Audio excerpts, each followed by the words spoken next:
Winners അക്കാഡമിയുടെ accounting ക്ലാസ്സിലേക്ക് എല്ലാവർക്കും സ്വാഗതം. അക്കൗണ്ടിങ്ങിൻ്റെ 12ാമത്തെ ഭാഗത്തിലേക്കാണ് സ്വാഗതം. ഇന്ന് മുതൽ +2 പരീക്ഷ ആരംഭിക്കുന്നു. +2 പരീക്ഷ എഴുതുന്ന എല്ലാ കുട്ടികൾക്കും എൻ്റെ ആശംസകൾ നേരുന്നു. 6ാം തീയതി മുതൽ +1 പരീക്ഷ ആരംഭിക്കും. +1 പരീക്ഷയ്ക്ക് ഗുണം ചെയ്യുന്ന അക്കൗണ്ടിങ് കാര്യങ്ങളാണ് ഈ ക്ലാസ്സിലൂടെ ഞാൻ പറഞ്ഞു തരാൻ ഉദ്ദേശിക്കുന്നത്. എൻ്റെ പേര് രാജമാഷ്. ഒരു 41 വർഷത്തിലധികം അക്കൗണ്ടിങ് പഠിപ്പിച്ച് പരിചയിച്ചിട്ടുണ്ട്. കുറേയധികം കുട്ടികളെ ഞാൻ പഠിപ്പിച്ചിട്ടുണ്ട്. നല്ല രീതിയിൽ മാർക്ക് മേടിച്ച് പാസ്സായിട്ടുണ്ട്.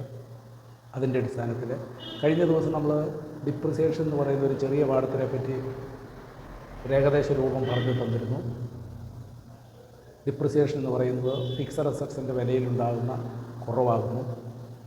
Depreciation has been defined as decrease in the value of fixed assets due to the effect of year and year, passage of time and obsolescence. എന്ത് കാരണമാണെങ്കിലും ഫിക്സഡ് അസറ്റ്സിൻ്റെ വിലയിൽ കുറവുണ്ടായാൽ അതിനെയാണ് ഡിപ്രിസിയേഷൻ എന്ന് പറയുന്നത്. ഡിപ്രിസിയേഷൻ കണക്കാക്കുന്നതിന് +1 കുട്ടികളെ സംബന്ധിച്ചിടത്തോളം 2 മെത്തേഡാണ് പഠിക്കാനുള്ളത്. ഫിക്സഡ് ഇൻസ്റ്റാൾമെൻറ്റ് സിസ്റ്റം, അല്ലെങ്കിൽ സ്ട്രൈറ്റ് ലൈൻ മെത്തേഡ്, അതുമല്ലെങ്കിൽ ഒറിജിനൽ കോസ്റ്റ് മെത്തേഡ്. ഈ 3 പേരുകൾ ഓർമ്മ വയ്ക്കുക. രണ്ടാമത്തെ മെത്തേഡ് റെഡ്യൂസിങ് ഇൻസ്റ്റാൾമെൻറ്റ് സിസ്റ്റം, അല്ലെങ്കിൽ ഡിമിനിഷിങ് ബാലൻസ് മെത്തേഡ്, അല്ലെങ്കിൽ റിട്ടേൺ ഡൗൺ വേരി മെത്തേഡ്. എല്ലാ വർഷവും ഒരു നിശ്ചിത ശതമാനം ഡിപ്രിസിയേഷൻ കണക്കാക്കുകയും പ്രോഫിറ്റ് ആൻഡ് ലോസ് അക്കൗണ്ടിൽ ഡെബിറ്റ് ചെയ്യുകയും ചെയ്യുന്ന മെത്തേഡാണ് fixed instalment system. Fixed instalment system is also called straight line method or original cost method.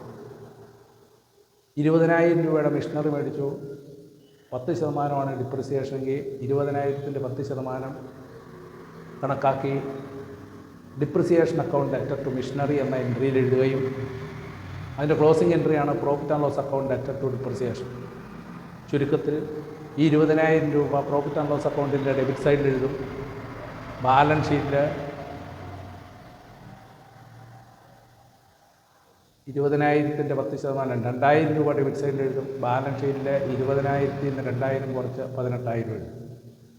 അടുത്ത വർഷവും ഡിപ്രിസിയേഷൻ കണക്കാക്കുമ്പോൾ 20,000-ൻ്റെ 10%, അതായത് 2,000 രൂപ. എല്ലാ വർഷവും 2,000, 2,000, 2,000 വീതം ഡിപ്രിസിയേഷൻ കണക്കാക്കി എഴുതുന്ന മെത്തേഡാണ് ഫിക്സഡ് ഇൻസ്റ്റാൾമെൻറ്റ് സിസ്റ്റം. ഒരു വർഷം 20,000 രൂപയുടെ മേടിച്ചു, പിറ്റേ വർഷം വീണ്ടും അഡീഷണൽ പർച്ചേസ് നടത്തി, ഒരു 10,000 രൂപയ്ക്ക് 5,000 രൂപയ്ക്ക് മേടിച്ചു. പുതിയ മെഷീനറി മേടിക്കുമ്പം മെഷീനറി അക്കൗണ്ട് ഡെറ്റഡ് ടു ക്യാഷ്. അപ്പോൾ നമ്മൾ വരയ്ക്കുന്ന മെഷീനറി അക്കൗണ്ടിൽ ടു ക്യാഷ് എന്നെഴുതും.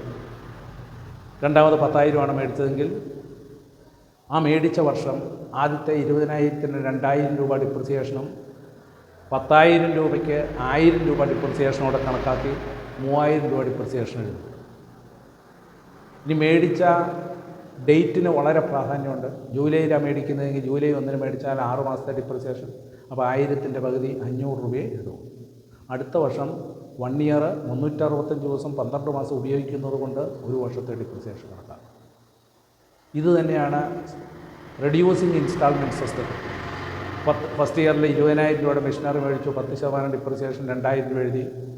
സെക്കൻഡ് ഇയർ ആകുമ്പോൾ ഈ 20,000-ൽ നിന്ന് 2,000 കുറച്ചതിന് ശേഷം കിട്ടുന്ന 18,000 രൂപയ്ക്ക് 10% കണക്കാക്കി എഴുതും. അപ്പോൾ ഒരു 1,800 രൂപ എഴുതും. തേർഡ് ഇയറിൽ വരുമ്പോൾ 18,000-ൽ നിന്ന് 1,800 കുറച്ചതിന് ശേഷം കിട്ടുന്ന 16,200 രൂപയുടെ 10%, 1,620. ഇങ്ങനെ ഓരോ വർഷവും ബുക്കിലെ വില, ബുക്ക് വാല്യൂ കുറഞ്ഞുകൊണ്ടിരിക്കുന്നത് കൊണ്ട് ഡിപ്രിസിയേഷൻ ചാർജ് ചെയ്യുന്നതും കുറവായിരിക്കും.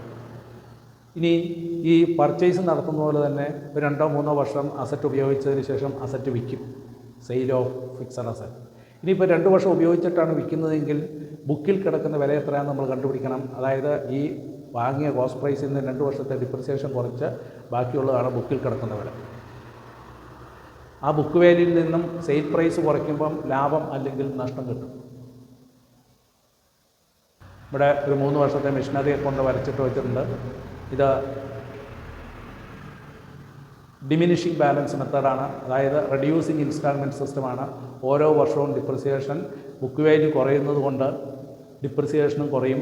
ഫസ്റ്റ് ഇയറിൽ 20,000-ൻ്റെ 10%, 2,000 സെക്കൻഡ് ഇയർ ആ 20,000-ൽ 2,000 കുറച്ച് കിട്ടുന്ന 18,000-ൽ 10%, 1,800. തേർഡ് ഇയറിൽ 16,200 10%, 1,620.